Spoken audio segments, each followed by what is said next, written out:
ತಾಲೂಕಿನ ವಿಶ್ವನಾಥಪುರ ಗ್ರಾಮದ ಸಮೀಪದ ರಾಷ್ಟ್ರೀಯ ಹೆದ್ದಾರಿ 648ರಲ್ಲಿ ಭಾನುವಾರ ಭೀಕರ ಸರಣಿ ಅಪಘಾತ ಸಂಭವಿಸಿ ಇಬ್ಬರು ಸ್ಥಳದಲ್ಲೇ ಮೃತಪಟ್ಟಿದ್ದಾರೆ.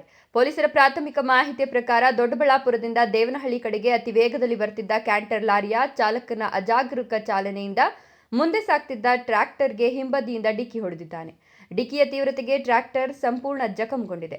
ಅಪಘಾತದಲ್ಲಿ ಬೈರದೇನಹಳ್ಳಿ ಗ್ರಾಮದ 28 ವರ್ಷದ ಮುನಿರಾಜು ಹಾಗೂ ಬೀರಸಂದ್ರ ಗ್ರಾಮದ 32 ವರ್ಷದ ಮುನಿರಾಜು ಸ್ಥಳದಲ್ಲೇ ಮೃತಪಟ್ಟಿದ್ದಾರೆ. ಘಟನೆಯ ಮಾಹಿತಿ ತಿಳಿಸಿದಂತೆ ವಿಶ್ವನಾಥಪುರ ಪೊಲೀಸ್ ಠಾಣೆಯ ಪೊಲೀಸರು ಸ್ಥಳಕ್ಕೆ ಭೇಟಿ ನೀಡಿ ಪರಿಶೀಲನೆ ನಡೆಸಿ ಮೃತದೇಹಗಳನ್ನು ಮರಣೋತ್ತರ ಪರೀಕ್ಷೆಗೆ ರವಾನಿಸಿದ್ದಾರೆ. ಪ್ರಕರಣ ದಾಖಲಿಸಿಕೊಂಡು ತನಿಖೆ ಮುಂದುವರೆಸಿದ್ದಾರೆ.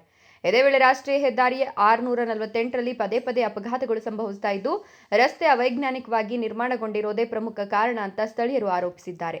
ಅಲ್ಲದೆ ಅಪಘಾತದ ಬಳಿಕ ಹೆದ್ದಾರಿ ನಿರ್ವಹಣಾ ಸಂಸ್ಥೆಯ ಕ್ರೇನ್ ತಡವಾಗಿ ಆಗಮಿಸಿದ್ದಕ್ಕೆ ಸಾರ್ವಜನಿಕರು ಆಕ್ರೋಶ ವ್ಯಕ್ತಪಡಿಸಿದ್ದಾರೆ. ಅಪಾಯಕಾರಿ ಸ್ಥಳಗಳಲ್ಲಿ ತಕ್ಷಣ ಸುರಕ್ಷಿತ ಕ್ರಮಗಳನ್ನು ಕೈಗೊಂಡು ರಸ್ತೆ ದೋಷಗಳನ್ನು ಸರಿಪಡಿಸಿ ಮುಂದಿನ ದಿನಗಳಲ್ಲಿ ಇಂತಹ ದುರ್ಘಟನೆಗಳು ಮರುಕಳಿಸದಂತೆ ಕ್ರಮ ಕೈಗೊಳ್ಳಬೇಕು ಅಂತ ಸ್ಥಳೀಯರು ಸಂಬಂಧಪಟ್ಟ ಅಧಿಕಾರಿಗಳನ್ನು ಒತ್ತಾಯಿಸಿದ್ದಾರೆ.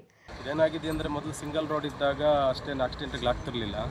ಇತ್ತೀಚೆಗೆ ಏನಾಗಿದೆ ಫಾಸ್ಟ್ ರೋಡ್ ಆಗಿಬಿಟ್ಟು 3 ಲೈನ್ 4 ಲೈನ್ ಆಗಿರೋದ್ರಿಂದ ಯಾವುದೇ ಅಡ್ಡಿಗಳು ಇಲ್ಲ. ಸ್ಪೀಡಲ್ಲಿ ಹೋಯ್ತವೆ ಗಾಡಿಗಳು. 100ರಲ್ಲಿ ಹೋಗಿ ಅಂತ ಹೇಳ್ತಾರೆ. ಸ್ವಲ್ಪ ಇವರು ಹಾಕಿರ್ತಾರೆ 100ರಲ್ಲಿ ಹೋಗಬೇಕು, 60ರಲ್ಲಿ ಹೋಗ್ಬೇಕು, 20ರಲ್ಲಿ ಹೋಗ್ಬೇಕು ಅಂತೇಳಿ. ಬಟ್ ಯಾರೂ ಕೂಡ ಅದನ್ನು ಡ್ರೈವರ್ಗಳಿಗಾಗಲಿ ಸಾರ್ವಜನಿಕರಿಗಾಗಲಿ ಅದ್ರ ಬಗ್ಗೆ ಏನು ಅವೇರ್ನೆಸ್ ಮೂಡಿರಲ್ಲ.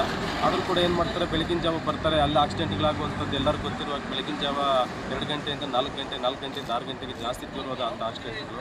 ಇಲ್ಲಿ ನಮ್ಮ ವಿಶ್ವನಾಥಪುರ ಪೊಲೀಸ್ ಲಿಮಿಟಲ್ಲಿ ತುಂಬ ಜಾಸ್ತಿ 2 ವೀಲರ್ಸ್ ಮತ್ತು 4 ವೀಲರ್ಸ್ ಆಗ್ತಿರ್ತವೆ, ಆಕ್ಸಿಡೆಂಟ್ಗಳಾಗ್ತಿರ್ತವೆ.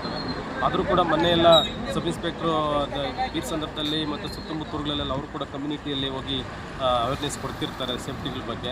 ಆದರೂ ಕೂಡ ಜನಗಳಿಗೆ ಯಾಕೋ ಅದ್ರ ಬಗ್ಗೆ ಇನ್ನೂ ಅರಿವು ಮೂಡ್ದಂಗೆ ಕಾಣ್ತಾ ಇಲ್ಲ. ಅಪಘಾತ ಬಂದು ಬೀರ್ ಸಂದರ್ಭದ ಹುಡುಗರಿಬ್ಬರು, ಅವ್ರು ನಮ್ಮ ರಿಲೇಷನ್ ಆಗಿ ಚಿಕ್ಕಪ್ಪ, ಹೆಸರು ಮುನಿರಾಜ ಅಂತೇಳಿ ಅವನ ಹೆಸರು ಇರಬೇಕು. ಮುನಿರಾಜನೇ ಅವನ ಹೆಸರು. ಅವ್ನು ಲೋಡ್ಗೆ ಹೋಗೋದಕ್ಕೆ ಯಾವಾಗ ಕಲ್ಲು ಹೊಡಿತಾನೆ. ಅವನು ಬೆಳಿಗ್ಗೆ ಲೋಡ್ಗೆ ಹೋಗಿರ್ತಾನೆ. ಈ ಕಡೆ ಲೋಡ್ಗೆ ಹೋದಾಗ ಹಿಂದೆಯಿಂದ ಯಾವುದೋ ಬಂದ ಗಾಡಿ ಹೊಡೆದಿರೋದು. ಇಬ್ಬರು ಸ್ಪಾಟ್ ಆಗಿದ್ದಾರೆ ಅಂತ ಹೇಳಿದ್ರೆ ಇನ್ನೊಬ್ರು ಯಾರು ಅಂತ ಗೊತ್ತಿಲ್ಲ. ಹೈದರ್ ಸಾಬ್, ಈ ನ್ಯೂಸ್ ಟಿವಿ, ದೇವನಹಳ್ಳಿ.